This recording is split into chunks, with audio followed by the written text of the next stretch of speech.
السلام عليكم ورحمة الله وبركاته. الحمد لله وحده والصلاة والسلام على من لا نبي بعده. ইমাম নববী রহমাতুল্লাহ আলাইহি লিখিত 40 হাদিসের আজকে 15তম হাদিস। عن أبي هريرة رضي الله تعالى عنه قال قال رسول الله صلى الله عليه وسلم من كان يؤمن بالله واليوم الآخر فليقل خيرا أو ليصمت। আবু হুরায়রা রাদিয়াল্লাহু তাআলা আনহু থেকে বর্ণিত, তিনি বলেন, রাসূলুল্লাহ সাল্লাল্লাহু আলাইহি ওয়াসাল্লাম ইরশাদ করেছেন, মান কানা ইউমিনু বিল্লাহি ওয়াল ইয়াউমিল আখির, যেই ব্যক্তি আল্লাহতে এবং পরকালে বিশ্বাস করে, ফালিয়াকুল খায়রান, সেই জন্য ভালো কথা বলে, আও লিয়াসমুত, অথবা চুপ থাকে। হয়তো ভালো কথা বলবে, নতুবা চুপ থাকবে। এটা প্রথম অংশ। দ্বিতীয় অংশে আল্লাহ রাসূল সাল্লাল্লাহু আলাইহি ওয়াসাল্লাম আরো বলেছেন এই হাদিসেই, ওমান কানা ইউমিনু বিল্লাহি ওয়াল ইয়াউমিল আখির ফালিয়ুকরিম জারাহু, যে ব্যক্তি আল্লাহ এবং পরকালে বিশ্বাসী, সেই জন্য তার প্রতিবেশীকে সম্মান করে। তৃতীয় অংশ হাদিসের, ওমান কানা ইউমিনু বিল্লাহি ওয়াল ইয়াউমিল আখির ফালিয়ুকরিম দাইফাহু, যে ব্যক্তি আল্লাহ এবং পরকালে বিশ্বাসী, সেজন্য অবশ্যই তার মেহমানকে সম্মান করে। হাদিসটি বুখারীতে ৬০১৮, মুসলিমের ৪৭ নম্বর হাদিস, আর ইমাম নববী রাহমাতুল্লাহ আলাইহি লিখিত ৪০ হাদিসের এটা ১৫তম হাদিস। এখানে গুরুত্বপূর্ণ ৩টা অংশ রয়েছে। একটা হচ্ছে মুখের নিয়ন্ত্রণ, দ্বিতীয়টি হচ্ছে প্রতিবেশীর অধিকার, তৃতীয়টি হচ্ছে মেহমানের অধিকার। আমরা ইনশাআল্লাহ এই ৩টি বিষয়কে আলাদা আলাদা করে আলোচনা করব, যদি আল্লাহ সুবহানাহু ওয়া তাআলা তৌফিক ইনায়েত করেন।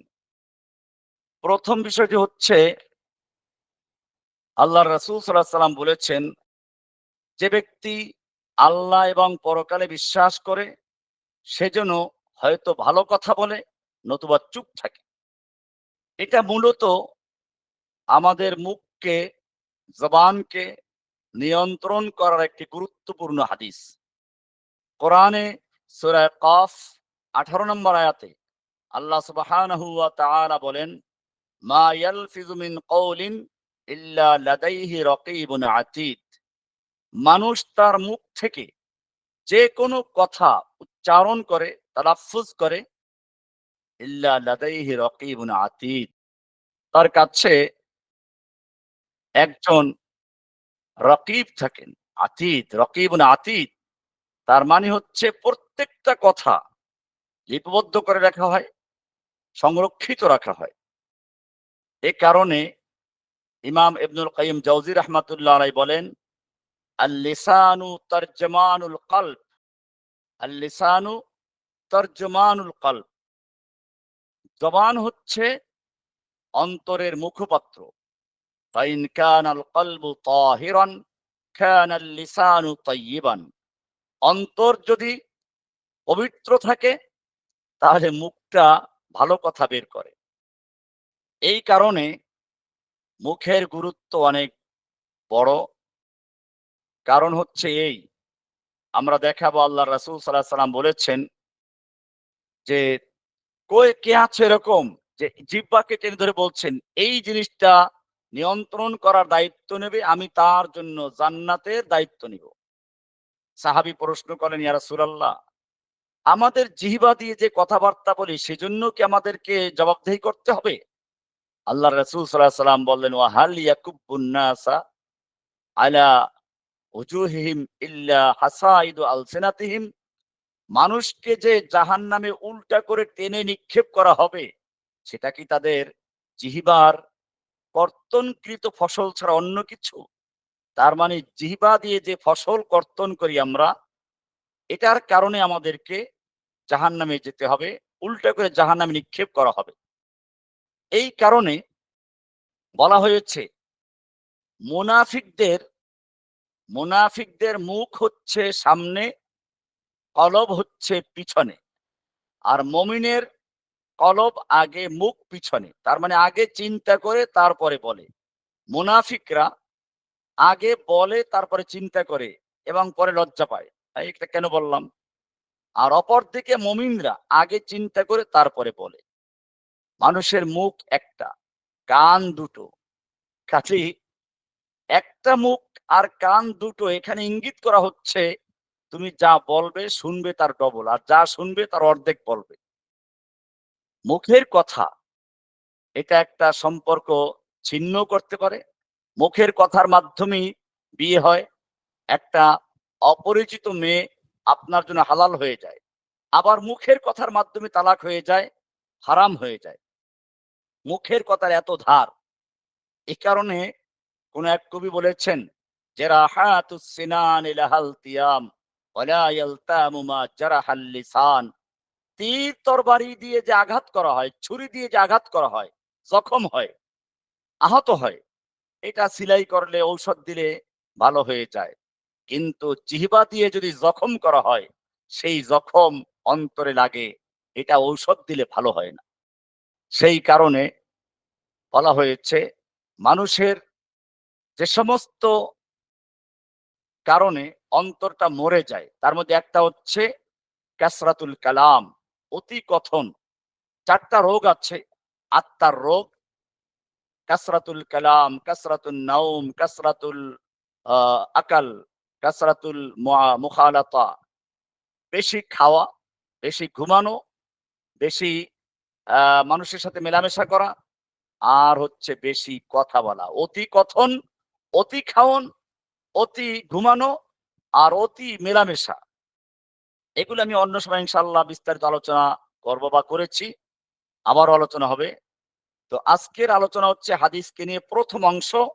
আল্লাহ রাসূল সাল্লাল্লাহু আলাইহি সাল্লাম বলেছেন, যে ব্যক্তি আল্লাহ এবং পরকালে বিশ্বাস করে সে হয়তো ভালো কথা বলবে, নতুবা চুপ থাকবে। ভালো কথা কি? ভালো কথা অনেকগুলো হতে পারে। ১ নাম্বারে হচ্ছে যিকরুল্লাহ, আল্লাহর জিকির করা। কোরআন বলছে অযকুরুল্লাহা কাসীরা, বেশি বেশি আল্লাহর জিকির করো। ২ নাম্বার হচ্ছে কিরাআতুল কোরআন, বেশি বেশি কোরআন পড়া। ৩ নাম্বার হচ্ছে আদ-দাওয়াতু ইলাল্লাহ ওয়ান নুসহু ওয়াত তালিম, আল্লাহর দিকে মানুষকে দাওয়াত দেওয়া, নসিহা করা, তালিম দেওয়া, শিক্ষা দেওয়া। ৪ নাম্বার আল আমরু বিল মারুফ ওয়ান নাহি আনিল মুনকার, সৎ কাজের আদেশ করা, অসৎ কাজ থেকে বারণ করা। ৫ নাম্বার আল কালিমাতুত তাইয়্যিবা, ভালো ভালো কথা বলা। রাসূল সাল্লাল্লাহু আলাইহি সাল্লাম বলেছেন, আল কালিমাতুত তাইয়্যিবাতু সাদাকাতুন, উত্তম কথা, পবিত্র কথা একটা সাদাকা। এরকম ভাবে ৬ নাম্বার হচ্ছে আদ-দুআ, আস-সালাম, আত-তাবশীর, আত-তাতয়ীব, মানুষের জন্য দোয়া করা, মানুষকে সালাম করা, মানুষকে সুসংবাদ দেওয়া, মানুষের সাথে উত্তম কথা বলা। এগুলো হচ্ছে ভালো কাজ। ফালিয়াকুল খায়রান, ভালো কথা বলবে। খারাপ কথা কি তাহলে বিপরীতে? খারাপ কথা হচ্ছে ১ নাম্বার আল গীবাত, গীবাত করা। কোরআনে সূরা হুজুরাতের ১২ নাম্বার আয়াতে বলা হয়েছে, ওয়ালা ইয়াগতাব বা'দুকুম বা'দা, তোমাদের একে অপরের গীবাত করবে না। গীবাত কারো পিছনে দোষ চর্চা করা। ২ নাম্বার আন-নামিমা, চগলখুরি করা। চগলখুরি হচ্ছে একজনার দোষ আরেকজনের কাছে বলা, আবার তারটা গিয়ে ওই ১ম ব্যক্তির কাছে বলা। এভাবে ২ জনের মধ্যে শত্রুতা লাগানোর উদ্দেশ্যে একজনের কথা আরেকজনের কাছে লাগানোর নাম হচ্ছে নামিমা। আর গীবাত হচ্ছে পিছনে দোষ চর্চা করা। যে কথাটা বা যে দোষটা তার সামনে আপনি বলতে পারেন না, লজ্জাবোধ করেন বা ভয় পান, পিছনে গিয়ে সেটা চর্চা করার নাম হচ্ছে গীবাত। একজন সাহাবী প্রশ্ন করেন, ইয়া রাসূলুল্লাহ, যেই লোকটার পিছনে আমি দোষটা বললাম, যদি বাস্তবে সেই দোষটা থাকে তাহলেও কি গীবত হবে? আল্লাহ রাসূল সাল্লাল্লাহু আলাইহি ওয়াসাল্লাম, হ্যাঁ, হ্যাঁ, ওইটাই তো গীবত।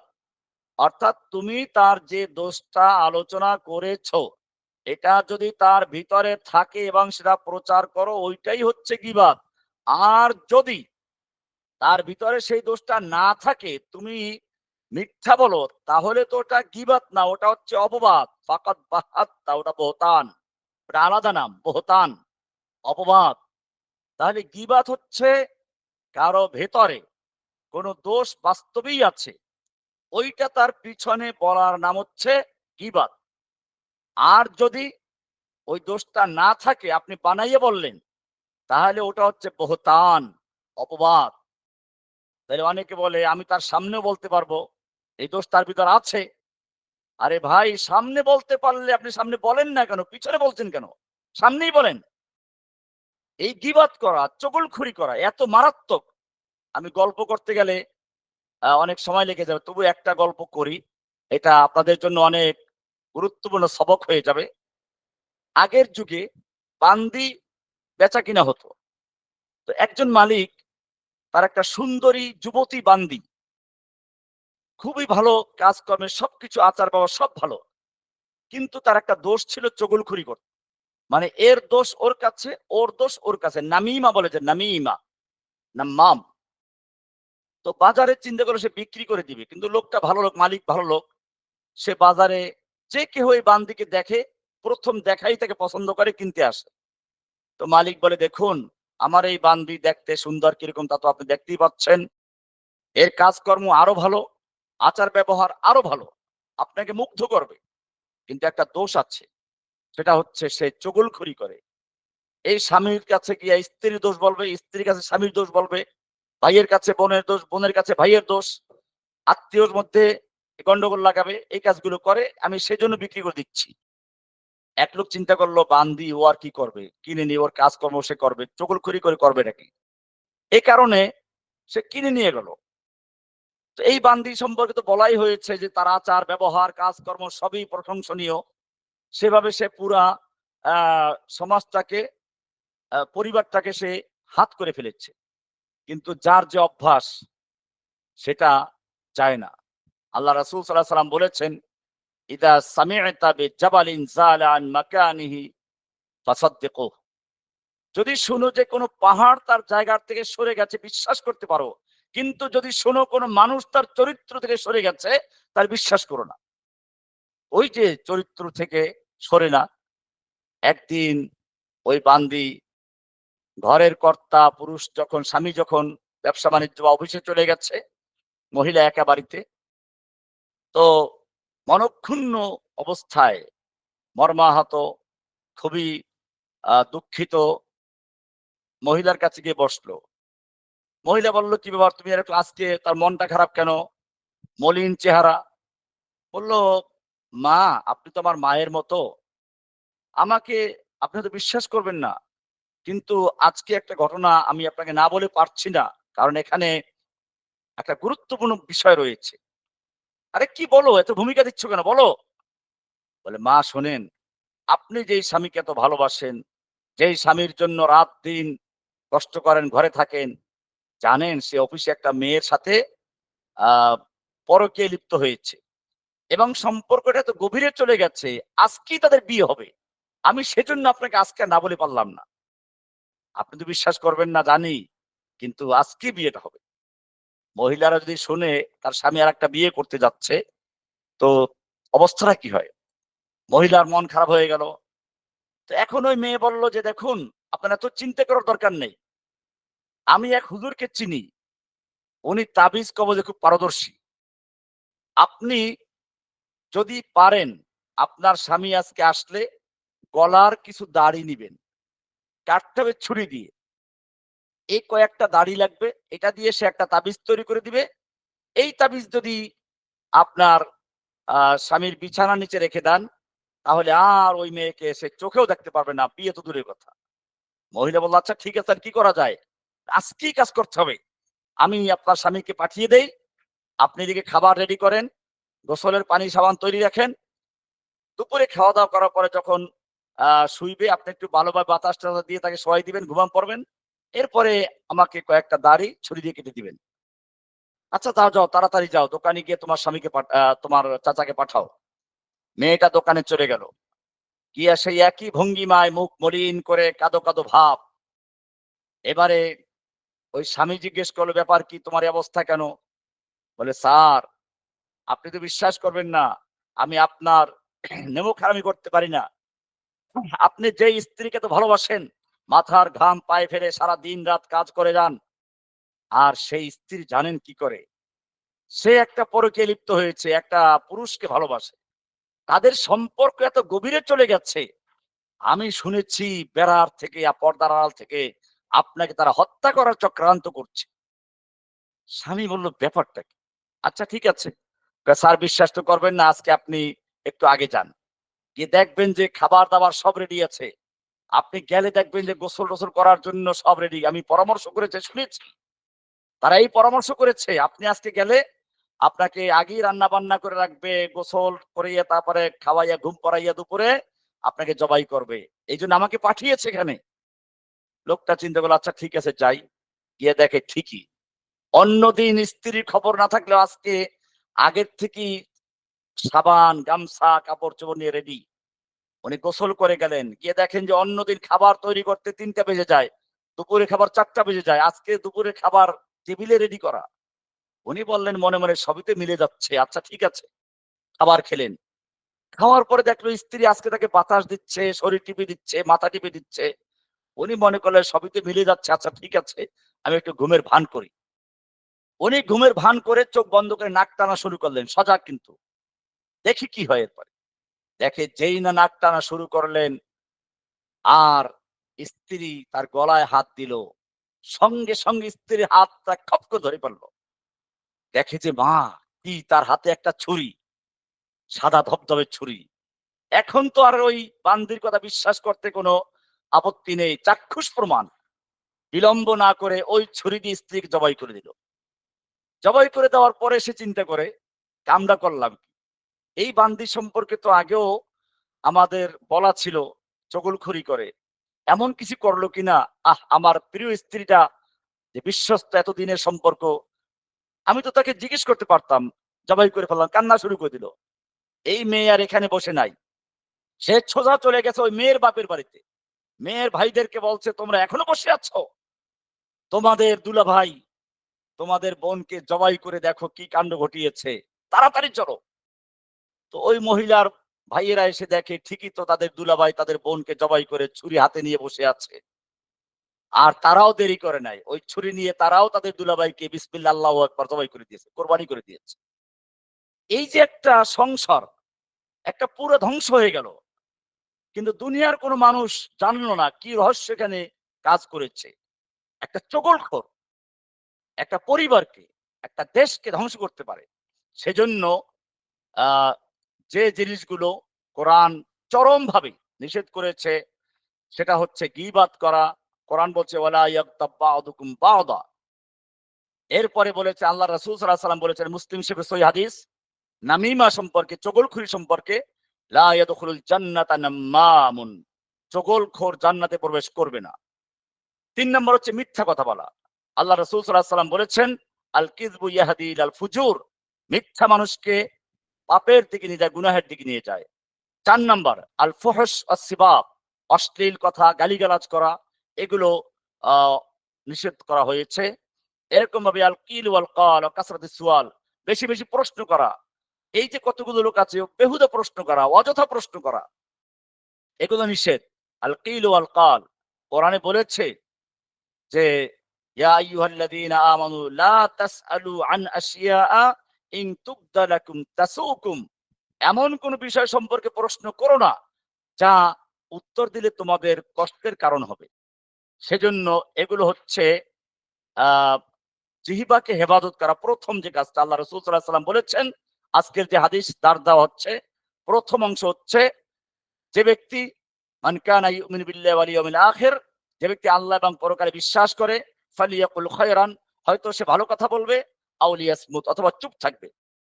মুআয ইবনে জাবাল রাদিয়াল্লাহু তাআলা আনহু থেকে বর্ণিত, তিরমিজি শরীফের ২৬১৬ নম্বর হাদিস, আল্লাহর রাসূল সাল্লাল্লাহু আলাইহি সাল্লামকে প্রশ্ন করল, ইয়া রাসূলুল্লাহ, আমাদের জিহ্বা দিয়ে কথা বলি, এই কথার কারণেও কি আমাদেরকে আল্লাহর কাছে শাস্তি পেতে হবে? আল্লাহর রাসূল সাল্লাল্লাহু আলাইহি সাল্লাম কি বললেন শুনুন, ওয়া হাল ইয়াকুব্বুন নাসা ফিন নারি আলা বুজুহিম আও ক্বালা আলা মানাখিরিহিম ইল্লা হাসাইদু আলসিনাতিহিম। আরে মানুষকে যে জাহান্নামে একেবারে উল্টা করে পা ধরে টেনে উল্টা করে চেহারা নিচু করে নিক্ষেপ করা হবে। এই যে জাহান্নামে নিক্ষেপ করা হবে, এটা কি তাদের জিহ্বার কর্তনকৃত ফসল ছাড়া অন্য কিছু? জিহ্বা হেফাজত করা একটা মূল গুরুত্বপূর্ণ অংশ। আব্দুল্লাহ ইবনে মাসউদ রাদিয়াল্লাহু তাআলা আনহু থেকে বর্ণিত, তিনি বলেছেন, আল্লাহুল্লাযী লা ইলাহা ইল্লাহু মা মিন শাইইন আহাক্কু বিতুলি সুবহানা মিন সিজনি মিন লিসান। মানুষের আ জিহ্বার থেকে অন্য কোন জিনিস এরকম নাই যা মানুষকে দীর্ঘ দিন কারাগারে রাখার জন্য যথেষ্ট। অর্থাৎ জিহ্বার চেয়ে এত বড় খারাপ কোন জিনিস নাই। ওমর ইবনে খাত্তাব রাদিয়াল্লাহু তাআলা আনহু বলছেন, মান কাসুরা কালামুহু কাসুরা সাখাতুহু। যে ব্যক্তি বেশি কথা বলবে তার বেশি ভুল হবে। অমান কাসুরা সাখাতুহু কাসুরা যুনুবুহু। আর যার ভুল বেশি হবে তার গুনাহ বেশি হবে। হাসান বসরি রাদিয়াল্লাহু রাহমাতুল্লাহ আলাইহি বলেছেন, আল লিসানু আমিরুল বাদান। জিহ্বা হচ্ছে দেহের আমির, দেহের লিডার, নেতা। ফাইদা ফাসাদা, জিহ্বা যদি নষ্ট হয়ে যায়, পচে যায়, ফাসাদাল জাওয়ারিহু কুল্লুহা, তাহলে গোটা দেহটা পচে যায়। এটা ছিল প্রথম অংশ। সে কারণে আমরা এই হাদিসের ৩ টা অংশের প্রথম অংশ নিয়ে আলোচনা করছিলাম, জিহ্বাকে হেফাজত করা। আমি শুরুতে বলেছি, মুমিনরা, মুমিনদের কলব থাকে সামনে, মুখ থাকে পিছনে। তার মানে আগে চিন্তা করে তারপরে বলে। আর মুনাফিকদের মুখ থাকে আগে, কলব থাকে পিছনে। মানে আগে বলে তারপর চিন্তা করে। জিহ্বা সম্পর্কে বললাম, জিসমুহু কাসীরুন আমালুহু কাসীরুন। দেহটা তার ছোট, কাজগুলো অনেক বড়। জিহ্বা সম্পর্কে বলেছি, জারাহাতুস সিনান লাহাল কিয়াম। ছুরি দিয়ে আঘাত করলে, জখম করলে, সেটা সিলাই করলে, ঔষধ দিলে ভালো হয়ে যায়। ওয়ালা ইয়ালতামু মা জারাহাল লিসান। জিহ্বা দিয়ে যদি জখম করা হয়, তা কখনো ঔষধ দিলে ভালো হয় না। কারণ সেই জখমটা যে লেগেছে অন্তরের ভিতরে। সেজন্য আল্লাহ রাসূল সাল্লাল্লাহু আলাইহি ওয়াসাল্লাম বলেছেন, যে ব্যক্তি আল্লাহ এবং পরকালে বিশ্বাস করে, একজন মুমিনের বৈশিষ্ট্য এটা, মুমিনের সিফাত, সেজন্য হয়তো ভালো কথা বলবে, নতুবা চুপ থাকবে। কোন একজন ফার্সি কবি বলেছেন, দিল জেপুর গুফতান বমিরাত আ দিল বদাস। যে ব্যক্তি বেশি কথা বলে, কারিমাতে একটা কবিতা পড়েছিলাম, শেখ সাদির কবিতা এটা। অনেকটা ভুলে গেছি এখন। আ দিল জেপুর গুফতান বমিরাত দারবাদন গরচে গুপ্তা রাসবু আদ-দুররি আদান। অর্থাৎ যদি কোনো ব্যক্তি বেশি কথা বলে, তো বেশি কথা বলার মাধ্যমে তার অন্তরটা মরে যায়। যদিও তার কথা ইডন শহরের মণিমুক্তার মতো হয়ে থাকে, তারপরেও এটা কি হয়ে যায়? দিল মরে যায়। তো সেজন্য আমরা এখন থেকে চেষ্টা করব আমাদের কানের হক আদায় করা। কান দুটো, মুখ একটা। তার মানে যা শুনবো তার অর্ধেক বলবো। আর যতটুকু বলবো তার ডবল শুনবো। আল্লাহ আমাদের আ বেশি, বেশি আমল করার তৌফিক দান করুন। আমিন। এক অংশ শেষ হলো। এবারে ২য় অংশ। আল্লাহ রাসূল সাল্লাল্লাহু আলাইহি ওয়াসাল্লাম এই হাদিসের ২য় অংশে বলেছেন, আমান কানা ইউমিনু বিল্লাহি ওয়াল ইয়াউমিল আখির। যে ব্যক্তি আল্লাহ এবং পরকালকে ভয় করে, সেজন্য তার প্রতিবেশীর আ কি করে? প্রতিবেশীকে হেফাজত বা উপকার করে, প্রতিবেশীর খেয়াল রাখে। এখানে আল্লাহর ফালিউকিম জারাহু, সেজন্য তার প্রতিবেশীকে ইকরাম করে, তাজিম করে, সম্মান করে। প্রতিবেশী, এটা কোরআনে অনেক গুরুত্ব, হাদিসে অনেক গুরুত্ব দেওয়া হয়েছে প্রতিবেশী হক সম্পর্কে। কোরআন বলছে সূরা নিসার ৩৬ নম্বর আয়াতে, আবিল ওয়ালিদাইনি ইহসানা ওয়াল জারি যিল কুরবা ওয়াল জারিল জুনুবি ওয়াস সাহিবি বিল জামবি। এই আয়াতে প্রতিবেশীদের সম্পর্কে, প্রতিবেশী ২ রকম হয়।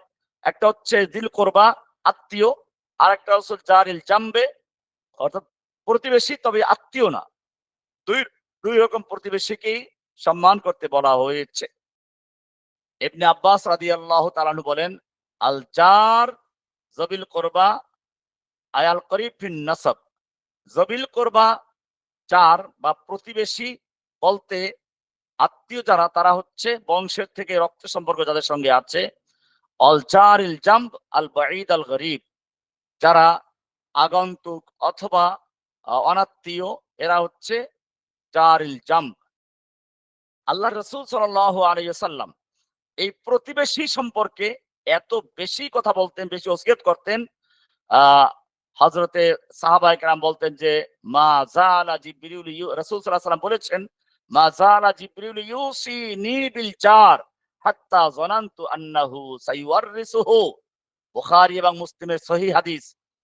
আল্লাহর রাসূল সাল্লাল্লাহু আলাইহি ওয়াসাল্লাম বলছেন যে, আমাকে জিবরাইল প্রতিবেশী সম্পর্কে এত গুরুত্ব দিয়ে কথা বলতেন, এত গুরুত্ব দিতেন, আমার এক সময় মনে হতো না যেন প্রতিবেশীকে ওয়ারিস বানিয়ে দেন।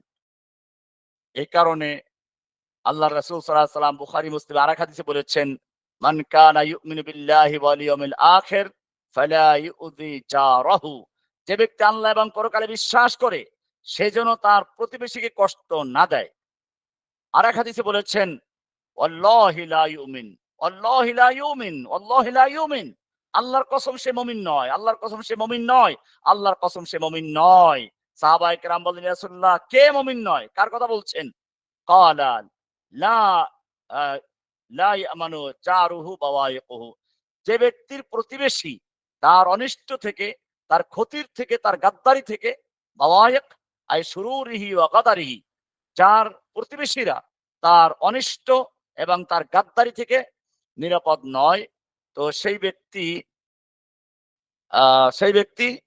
ধ্বংস হোক, সে ব্যক্তি মুমিন নয়, সে ব্যক্তি মুমিন নয়, সে ব্যক্তি মুমিন নয়। এখন আমরা প্রতিবেশীকে কিভাবে ইকরাম করব? আল্লাহ রাসূল বলেছেন, যে ব্যক্তি আল্লাহ এবং পরকালে বিশ্বাস করে ফালিয়ুকরিম দাইফাহু, সে যেন তার ফালিয়ুকরিম জারাহু, সে যেন তার প্রতিবেশীকে ইকরাম করে, সম্মান করে। আমরা কিভাবে প্রতিবেশীকে ইকরাম করতে পারি? ১ নাম্বার কাফুল আযা, কষ্টদায়ক জিনিসকে সরিয়ে দেওয়া। তার বাড়ির পাশে কষ্টদায়ক জিনিস না ফালানো, ময়লা আবর্জনা, কলা ছোলা, এইগুলো না ফালানো। কাফুল আযা, কষ্টদায়ক জিনিস। আ গ্রামে গরু বাছুর আছে, তার দরজার সামনে গরু বাছুর বেঁধে রাখলো, গোবর দিয়ে নষ্ট করলো, এগুলো করবে না। কাফুল আযা, এক কথায় কষ্টদায়ক জিনিসগুলো তার দরজা থেকে সরিয়ে দেওয়া। ২ নাম্বার তাফাক্কুদু আহওয়ালিহি, তার খোঁজ খবর নেওয়া। আমার প্রতিবেশী কেমন আছে, খোঁজ খবর নেওয়া, খেলো কিনা, বাচ্চারা খাওয়া-দাওয়া করলো কিনা, লেখাপড়া ঠিকমতো করে কিনা, এরকম ভাবে সুস্থ আছে না অসুস্থ আছে, কোনো প্রয়োজন আছে কিনা, এভাবে খোঁজ খবর নেওয়া। ৩ নাম্বার সাতরু আওরাতিহি, প্রতিবেশী প্রতিবেশীর দোষ ত্রুটি সম্পর্কে জানে। এখন প্রতিবেশীর কাজ হচ্ছে দোষ প্রচার করে দেওয়া? না। সাতরু আওরাতিহি, তার দোষগুলো গোপন করা। এটা প্রতিবেশীর সম্মান করার একটা বড় কাজ। এই প্রতিবেশী বলতে আমরাও যাদের সাথে বসবাস করি, আমাদের সহকর্মী, বন্ধু-বান্ধব, স্কুল কলেজের সাথী ভাই, একটু দোষ করলো আর আপনি পিছনে গিয়ে প্রচার করা শুরু করলেন, না। সাতরু আওরাতিহি, এও প্রতিবেশী আপনার। আপনার পাশের টুলে যে পড়াশোনা করে বসে, ক্লাসে আপনার পাশের বেঞ্চে যে বসে, আপনার অফিসে আপনার পাশে যে বসে, শুধুমাত্র প্রতিবেশী বলতে ঘর না, বাড়ি না। প্রতিবেশী সব জায়গাতে, অফিসে প্রতিবেশী আছে, স্কুল কলেজে প্রতিবেশী আছে, এরকম ভাবে পরিবারে প্রতিবেশী আছে, দেশে প্রতিবেশী আছে। এরকম আপনি যখন বাসে বসবেন, বাসে পাশের সিটে যে বসা আছে, সে আপনার তাৎক্ষণিক প্রতিবেশী। আপনি যখন লঞ্চে যাবেন, আপনার পাশের সিটে বসা লোকটা আপনার প্রতিবেশী। তো এই প্রতিবেশীর দোষ ত্রুটিগুলো গোপন রাখা, প্রচার না করা। হাদিসে বলা হয়েছে, যে ব্যক্তি কোন মুমিনের দোষ ত্রুটি গোপন করলো, আল্লাহ তাআলা কিয়ামতের মাঠে তার দোষ ত্রুটি সমূহ গোপন করে দিবেন। ৪ নাম্বার তাআহুদুহু ফিল মারাদ, অসুস্থ হলে পরে তার খোঁজ খবর রাখা, তার প্রয়োজনীয় খায় খেদমত করা। এটা হচ্ছে আরেকটি ইকরামুল জার, প্রতিবেশীকে তাজিম করা। ৫ নাম্বার আত-তাবাসসুত ফিল মারুফ, সৎ কাজে, ভালো কাজে হাসি খুশি ভাবে সহযোগিতা করা। ৬ নাম্বার মুশারাকাতুহুল আফরাহ ওয়াল আহজান, তার সুখে দুঃখে তার সঙ্গী হওয়া।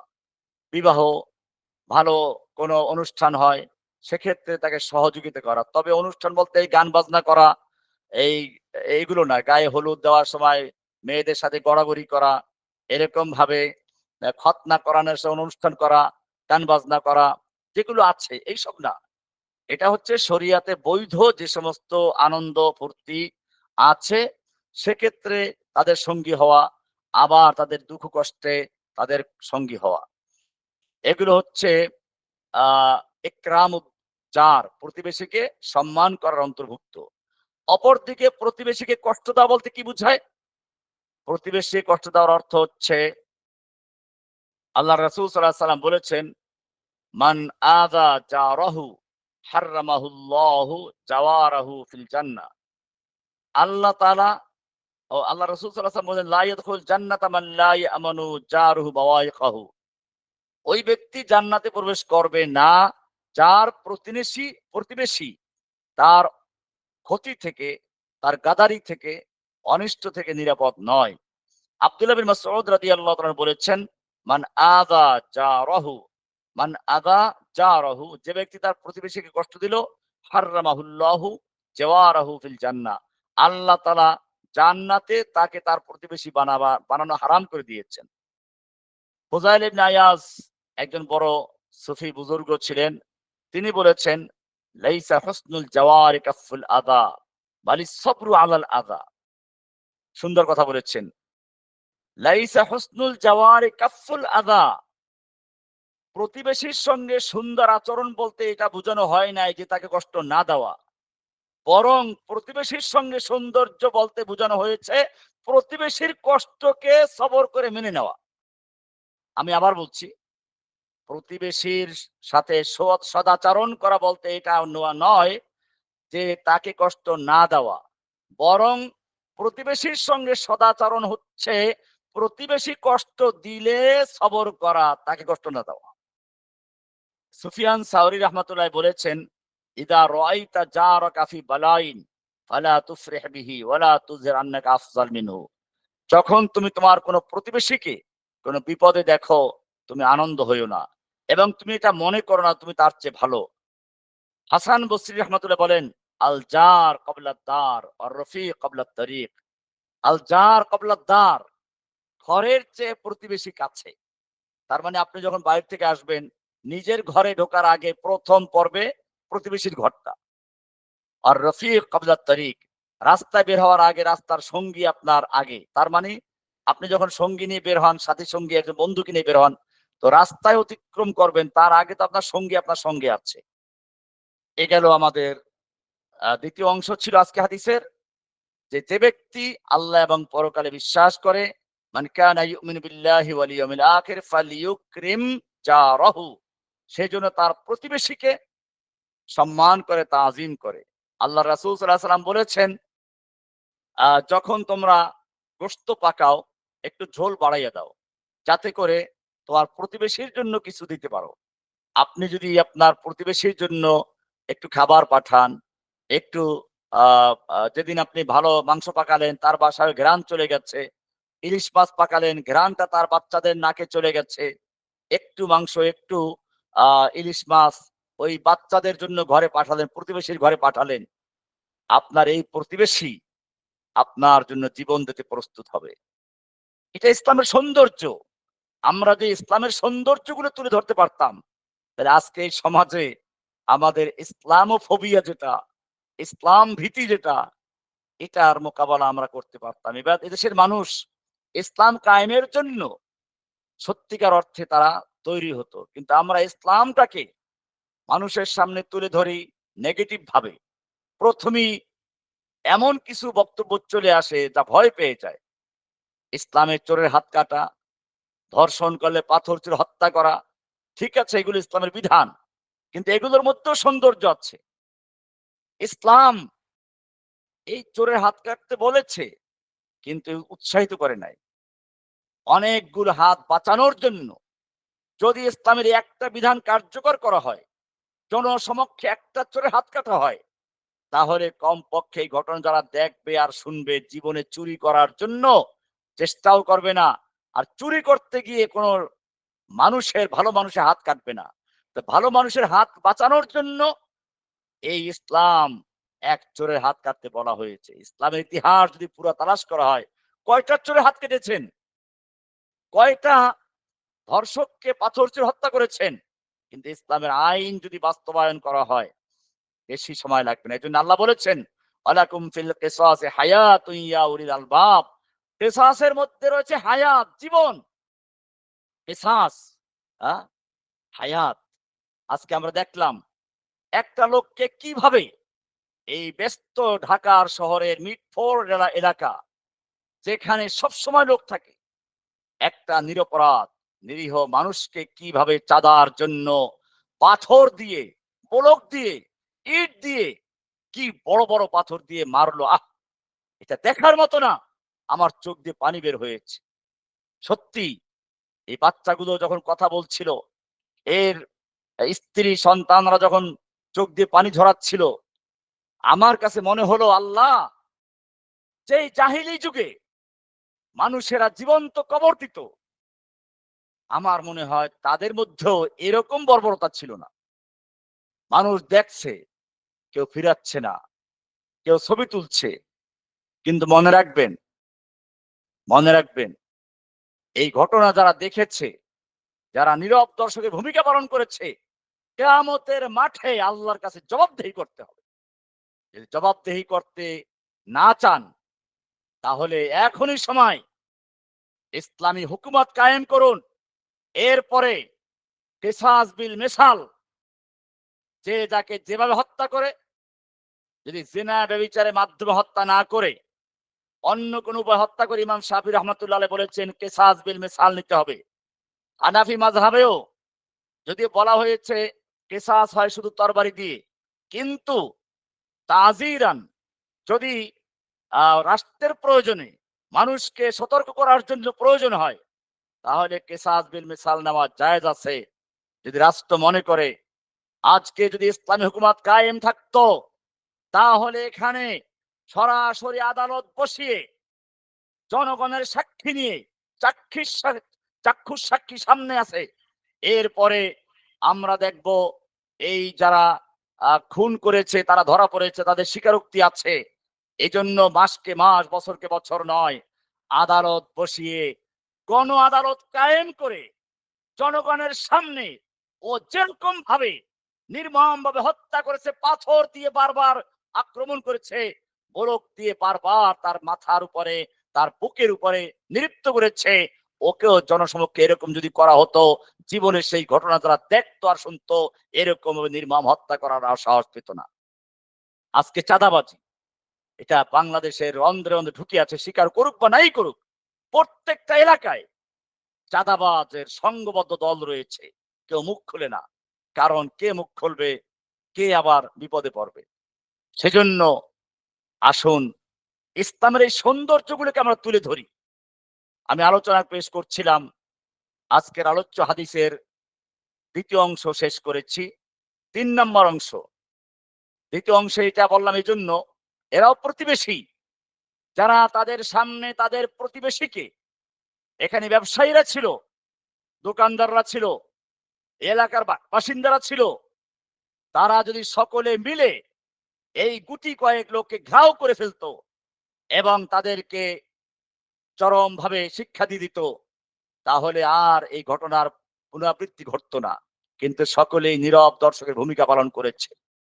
কয়েকটা সন্ত্রাসীর কাছে তারা আত্মসমর্পণ করেছে, আর দিনে দুপুর এরকম ঘটনা ঘটিয়ে তার নিরাপদে চলে গেল, কেউই কিছু করতে পারলো না।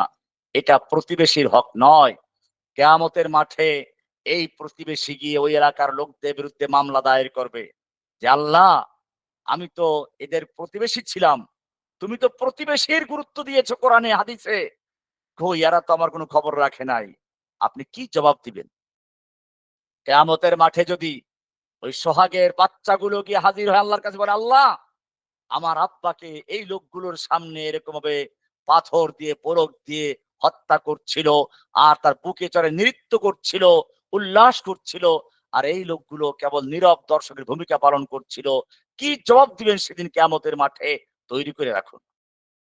আল্লাহ রাসূল সাল্লাল্লাহু আলাইহি ওয়াসাল্লাম বলেছেন, যে ব্যক্তি আল্লাহ এবং পরকালে বিশ্বাস করে ফালিয়ুকরিম জারাহু, সেজন্য তার প্রতিবেশীকে সম্মান করে।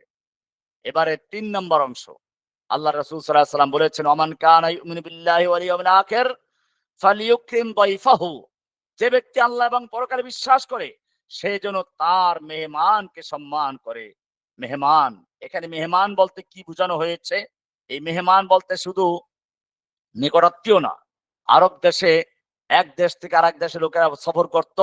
রাতের বেলায় কোথায় থাকবে? তো কোন বাড়ির সামনে পতাকা লটকিয়ে দিত।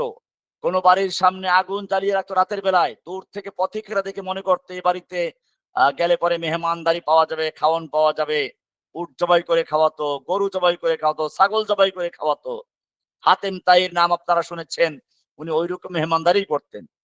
পথিক, মুসাফির যারা যেত, কাফেলা যেত, তাদেরকে উট জবাই করে তারপরে খাওয়ান দিতেন। তো এরকম নিকট আত্মীয় আছে, পথিক মুসাফির আছে, বিদেশি আগন্তুক আছে। এই সবই হলো দঈফ। আল্লাহর রাসূল আল্লাহ তাআলা কোরআনে বলেছেন, ফারাগা ইলা আহলিহি ফাজাআ বিইজলিন সামিন। সূরা যারিয়াত ২৬ নম্বরে বলা হয়েছে ইব্রাহিম আলাইহিস সালামের ঘরে কিছু মেহমান আসলো। তো ফারাগা ইলা আহলিহি, ইব্রাহিম আলাইহিস সালাম দ্রুত ঘরে চলে গেলেন। ফাজাআ বিইজলিন সামিন, একটা গোবৎস গরু জবাই করে নিয়ে আসলেন ভুনা করে তাদেরকে খাওয়ানোর জন্য। কিন্তু সেই মেহমানরা খান নাই। মূলত তারা ছিল ফেরেশতা। কিন্তু উনি তো গরু জবাই করে নিয়ে আসলেন। তাহলে বোঝা গেল মেহমান যদি এসে যায়, সাধ্যতারে গরু জবাই করা, ছাগল জবাই করা, আর মুরগি তো আমাদের দেশে আছেই। এটা মেহমানদারি করা। আল্লাহর নবী ইব্রাহিম আলাইহিস সালাম মেহমান আসলো, সঙ্গে সঙ্গে চলে গেলেন গরু জবাই করে নিয়ে আসলেন। তার কাছে যা ছিল সেটা তিনি উপস্থাপন করলেন। এ কারণেই আল্লাহর রাসূল সাল্লাল্লাহু আলাইহি ওয়াসাল্লাম এখানে পরিষ্কার করে দিলেন। একটা হাদিসে আছে, বুখারী মুসলিম হাদিসটা, মান কানা ইউমিনু বিল্লাহি ওয়াল ইয়াউমিল আখির ফালইউকরিম দাইফাহু। যে ব্যক্তি আল্লাহ এবং পরকালে বিশ্বাস করে সে যেন তার মেহমানকে সম্মান করে। জায়েজাতুহু ইয়াউমুন ওয়া লাইলাতুন, একদিন হচ্ছে মেহমানের পুরস্কার প্রাপ্য। ওয়াজিয়াফাতু সালাসাতু আইয়ামিন, আর মেহমানদার হচ্ছে ৩ দিন ৩ রাত। ফামা যাদা ফাহুয়া সাদাকাতুন, আর ৩ দিন ৩ রাতের পরে যদি আরো বেশি থাকে ওটা সাদাকা। তাহলে প্রথম ১ দিন ১ রাত হচ্ছে পুরস্কার, এটা তার পাওনা। ৩ দিন ৩ রাত হচ্ছে সাধারণ মেহমানদারি। আর এর পরে যেটা হবে সেটা হবে সাদাকা। আপনারা জানেন আল্লাহর রাসূল সাল্লাল্লাহু আলাইহি ওয়াসাল্লাম একবার কিছু সাহাবারা আসলেন, সাহাবায়ে কেরামদেরকে ভাগ করে দিতেন সাহাবীদের মধ্যে। একজন সাহাবী আসলেন, ঘটনা আপনারা জানেন, বাড়ি নিয়ে গেলেন। গিয়ে দেখলেন খাবারের জন্য শুধু একটা রুটি ছাড়া কিছুই নেই। এই একটা রুটি স্বামী স্ত্রী অর্ধেক, অর্ধেক খাবে। রাতের খাবার তাদের। আল্লাহর নবীর মেহমান চলে গেছে। স্ত্রীকে স্বামী বলল, "খাবার কিছু আছে?" রসুলের মেহমান। স্ত্রী বলল, "একটা রুটি আছে। আমরা যদি খাই মেহমানের পেট ভরবে না। কি করা যায়?" স্ত্রী বলল, "তাহলে একটা কাজ করুন। আরবের তো নিয়ম আছে মেহমানের সঙ্গে নিজেদের খেতে হয় আবার। তো আপনি মেহমানের সঙ্গে বসে যাবেন খাবারের জন্য। আমি বাতি ঠিক করার কৌশল করে বাতিটা নিভিয়ে দিব। আপনি খাবারটা তুলে মেহমানের হাতে তুলে দিবেন। মেহমান খেয়ে পেট ভরে খাবে। আমরা দুজন না হলে পানি খেয়ে ঘুমিয়ে গেলাম। ক্ষুধার্ত অবস্থায় ঘুমিয়ে গেলাম।" যেই পরিকল্পনা সেই কাজ। কেউ দেখে নাই দুনিয়ার, একজন দেখেছেন। কেউ শুনে নাই তাদের কথা, একজন শুনেছেন। তিনি আর কেউ নন, তিনি রব্বুল আলামিন। কোরআনে আল্লাহ নবীকে জানিয়ে দিয়েছে, ওয়ায়ুসিরুনা আলা আনফুসিহিম ওয়ালাউ কানা বিহিম খাসাসা। তারা নিজেদের উপরে তাদের মেহমানকে, অন্যকে প্রাধান্য দেয়, অগ্রাধিকার দেয়, যদিও নিজেরা থাকে ক্ষুধার্ত। আহ, কি সুন্দর আয়াত! এটাই ছিল সাহাবায়ে কেরামদের সেই কথা। আল্লাহর রাসূল সাল্লাল্লাহু আলাইহি ওয়াসাল্লাম যখন ওই লোকটা সকালে গেল, বলে, "কি করেছো? লাকাদ আজিবাল্লাহু মিন সানিইকুমা বিদাইফিকুমাল লাইলা।" এই গত রাতে তোমরা মেহমানের সঙ্গে তোমরা স্বামী-স্ত্রী যে কারবার করেছো, আল্লাহ তাআলা তাতে আসমান থেকে খুশি হয়েছেন, তোমাদের জন্য আয়াত নাযিল করে দিয়েছেন। সুবহানাল্লাহি বিহামদিহি, সুবহানাল্লাহিল আযীম। কি ইসলাম! আর সেই ইসলামকে আমরা কোথায় নিয়ে গেছি? মেহমানকে মেহমানদারি করাতে হবে, তাকাল্লুফ বা কৃত্রিমতা নয়। আপনি বারবার বলছেন, ভাই কিছু মেহমানদের খাওয়াইতে পারলাম না। আরে ভাই যা আছে খাওয়াই দিলেন। এত কথা বলার কি আছে? এটা আরেকটা চাপলুচ্ছি। এতে মেহমান লজ্জা পায়। আমি তো লজ্জা পাই। আমার জন্য কেউ বলে বারবার, হুজুর কিছুই করতে পারলাম না। এই সামান্য কিছু আরে ভাই, আমরা কি কারো কাছে খাবারের জন্য যাই? কোন আলেম খাবারের জন্য যায়? আপনারা মহাব্বত করেন, আমরা চাই। যা আছে খাবার দিবেন, বাস শেষ। এটাকে নিয়ে এত তাকাল্লুফ করা, এত বারবার বলা, কিছুই করতে পারলাম না। হুজুর আপনার শান কিছু করতে হবে না। এই নেই। না, এটা আল্লাহ রাসূল বলেছেন। কুলু ওয়ালা তুকাল্লিফু ফাইন্নাকুম লান তুদাইয়িফু। তাকাল্লুফ নাই। আবার যারা মেহমান হবে তাদেরও খেয়াল রাখতে হবে। দাওয়াত দিল একজন, এটা আমি আমার ভক্তবৃন্দকে বলি, অনেক সময় মাহফিলে যাই। ২-১ জনের সাক্ষাৎ করতে যাই এমন সময় খাবারের টাইমে। এখন মেজবানরা লজ্জায় পড়ে হলেও বলে, "ভাই বসেন।" আপনি বসে পড়লেন। আপনাকে দাওয়াত দেওয়া হয় নাই। আল্লাহর রাসূল সাল্লাল্লাহু আলাইহি সাল্লামকে এক সাহাবী দাওয়াত দিয়েছিলেন। তো আল্লাহর রাসূলের সঙ্গে এরকম গল্প করতে, করতে একজন লোক ওই বাড়ি পর্যন্ত চলে গেছে। আল্লাহর রাসূল সাল্লাল্লাহু আলাইহি সাল্লাম বললেন, "দেখো, এই লোকটা আমাদের সঙ্গে গল্প করতে, করতে এ পর্যন্ত এসেছে। তুমি অনুমতি দিলে আমি তাকে নিয়ে ঢুকবো, নইলে তাকে ফেরত দিয়ে দেব।" লোকটা বলল যে, "না ঠিক আছে, আমি অনুমতি দিলাম।" আল্লাহর নবী অনুমোদন চাইলেন, তারপর নিয়ে গেলেন। আমরা চাইলেই মেহমান নিয়ে যাব না। আগে জানিয়ে দিতে হয়, আমার সঙ্গে এতজন আছে। তো সেজন্য আমাকে যারা আপনারা বিভিন্ন জায়গায় দাওয়াত দেন, আগে জেনে নিবেন যে আপনার সঙ্গে কয়জন আসবে আর কি, কি খাবার। আপনি অনেক আয়োজন করলেন। এই গত রাত্রে আমি এক জায়গায় গিয়েছিলাম। ইলিশ মাছ, চিংড়ি মাছ দেখে আমারও স্বাদ লেগেছিল। কিন্তু আমার এগুলো গরু খাওয়া নিষেধ আছে। গরু খেলে আমার সমস্যা হয়। তো গরু আমাকে খাওয়া একদম নিষেধ। ইলিশ মাছ, চিংড়ি মাছ খেলে অ্যালার্জি সমস্যা হয়। এখন বেচারা আয়োজন করেছে অনেক। কিন্তু খেলাম শুধুমাত্র আ ওই যে গুঁড়া মাছ দিয়ে। তো এরকম জিজ্ঞেস করে নেওয়া, এটা হচ্ছে আদব। যে আপনি আগে জিজ্ঞেস করবেন যে, "ভাই আমি আ কি খাবার আয়োজন করতে পারি?" যদি খাবারের প্রয়োজন হয়। এরপরে যারা মেহমান তাদেরও খেয়াল রাখতে হবে। আশরাফ আলী থানভী রহমাতুল্লাহ আলাই উনার এক আ শিষ্যের বাড়ি গেলেন দাওয়াতে। তার সঙ্গে আরো কয়েকজন শিষ্য ছিল। তো এক পর্যায়ে একজন উনার ছাত্রদের একজন বলল কি, যে, "কাঁচামরিচ আছে?" থানভী সাহেব ক্ষেপে গেলেন যে, "এই লোকটা এত কিছু আয়োজন করলো। তুমি এখন কাঁচামরিচ চাইলা। যদি কাঁচামরিচ তার ঘরে না থাকে, বেটা পেরেশান হয়ে যাবে। আমি মেহমানকে একটা কাঁচামরিচ দিতে পারলাম না। একটা হাজার, হাজার টাকা খরচ করে তোমার জন্য গরু, ছাগল, মাছ, মুরগি কত কিছু আয়োজন করলো। হ্যাঁ? তোমাকে খাওয়াইলো। কিন্তু একটা কাঁচামরিচ চাইলা, সে দিতে পারল না। তার মনের মধ্যে একটা আক্ষেপ রয়ে গেল। এটা আর করা যাবে না। আপনি মেহমানদের যদি আপনার কোন রুচি থাকে, আগেই জানিয়ে দেওয়া মেজবানকে যে, "আমার এই রুচি আছে, এইগুলো করবেন।" তারপরে যদি দেখা যায় যা করেছে ওগুলো খেয়ে নেওয়া। খেতে বসে এইটা দাও, ওইটা দাও, এরকম চাওয়াচাওয়ি না করা। অবশ্যই এটা বলা যেতে পারে, "ভাই যা আয়োজন করেছেন সব সামনে আনেন। তাহলে আমি বুঝে শুনে খাবো।" আমার দেখা যায় অনেক জায়গায় আগে ভর্তা দেয়, ভাজি দেয়। আর কোন তরকারি নাই। তো আমরা মনে করি যে বোধহয় এটাই শেষ। ভর্তা ভাজি দিয়ে তো আর খাওয়া শেষ করি। তখন দেখা যায় মাশাআল্লাহ শুরু হইছে মুরগি ভুনা, মাছ ভুনা, এরপরে মাছ ঝোল, মুরগি ঝোল আরো কত কিছু। বেচারা খাবে কোথায় এখন? এজন্য নিয়ম হলো আপনি খাবারগুলো সামনে রেখে দেন। এরপরে মেহমান তার রুচিমতো আস্তে, আস্তে নিবে আর খাবে। আবার কোন এলাকায় দেখা যায় খাবার একবারে আ প্লেটে ভরে দিয়ে দেয়। একসাথে মাছ, মাংস, মুরগি, দই সব একবারে দিয়ে দিল। এটাও আদবের খেলাফ। এজন্য মেহমানের সম্মান করা, আ জিয়াফত যেটাকে বলা হয়, এটা আমরা করব। আ সালাফদের মধ্যে কেউ বলেছেন, "আদ-দিয়াফাতু সাজিয়াতুল কিরাম দালিলুন আলাল ইমাম ওয়া রাজাহাতুল আকল।" জিয়াফত মেহমানদারিকে ইমাম শাফিঈ রহমাতুল্লাহ বলেছেন, জিয়াফত হচ্ছে আ সম্মানের প্রতীক, ঈমানের প্রমাণ এবং জ্ঞানের পরিচয়। হাসান বসরি বলেছেন, "সালাসাতুন লা ইউসআলু আন ফাদলিহিম আদ-দাইফু ইযা নাযালা ওয়াল আসীরু ইযা ফুক্কা ওয়াল জার ইযা উহতিজা। সালাসাতুন লা ইউসআলু আন ফাদলিহিম।" ৩ প্রকারের মানুষ যাদের আ অতিরিক্ত সম্পর্কে জিজ্ঞেস না করা। আল দাইফু ইযা নাযালা, যখন মেহমান বাড়িতে এসে যায়। বন্দি ওয়াল আসীর ইযা ফুক্কা, বন্দি যখন মুক্তি পায়। ওয়াল জার ইযা উহতিজা, প্রতিবেশী যখন ঠেকায় পড়ে তাকে বেশি প্রশ্ন না করা, তার প্রয়োজনগুলো মিটিয়ে দেওয়া।